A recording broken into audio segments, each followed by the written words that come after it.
សូមមើលមីងមុខក្រហម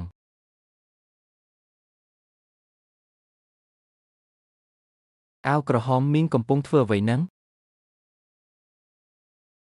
កូនប្រុសរបស់មីងជំពាក់យើងភ្នាល់ហ្វាងឈៀននៅតែហ៊ានអួតអាងដោយមិនខ្មាស់អៀនខ្ញុំកំពុងដាក់វិន័យគាត់ចំពោះការនិយាយតបមកយើងវិញគាត់ជំពាក់បំណុលគេហើយនឹងត្រូវគេវាយរហូតដល់ស្លាប់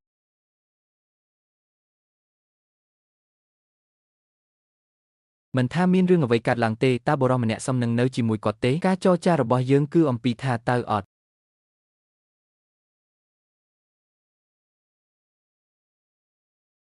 ដរាបណាយើងឈ្នះថ្ងៃនេះយើងអាចធ្វើបានលេងគាត់ទៅក្មេងងងតើអ្នកឈួតទេ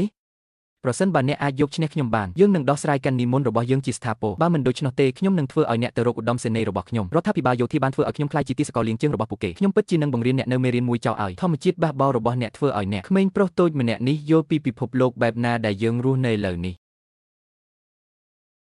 ថ្ងៃនេះអ្នកពិតជាសុំវាមែនទោះយ៉ាងណាក៏ដោយដើម្បីជួបជាមួយលេខ1របស់មេទីទាំង10នាក់យ៉ានកុងពិតជាមានសំណាងមែនលោកឧត្តមសេនីយ៍សូមអនុញ្ញាតឲ្យខ្ញុំទៅកូនប្រុសរបស់ខ្ញុំបានដួលនៅពេលគាត់នៅតូចខ្ញុំមានអារម្មណ៍ច្របូកច្របល់នឹងវង្វេងស្មារតីខ្លាំងណាស់សូមជួយខ្ញុំផងគាត់ទៅម៉ាក់នៅតែ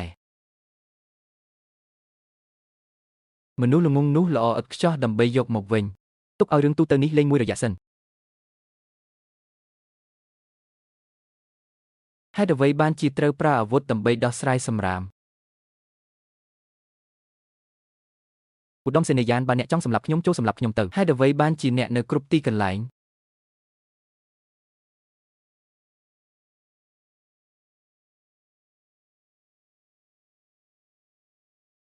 នាងពិតជាបានវីដំមែនក្មេងនោះកំពុងធ្វើអ្វីបើឯងហ៊ានវីខ្ញុំម្ដងទៀតឬប៉ះម្ដាយខ្ញុំសាកល្បងសក់មួយ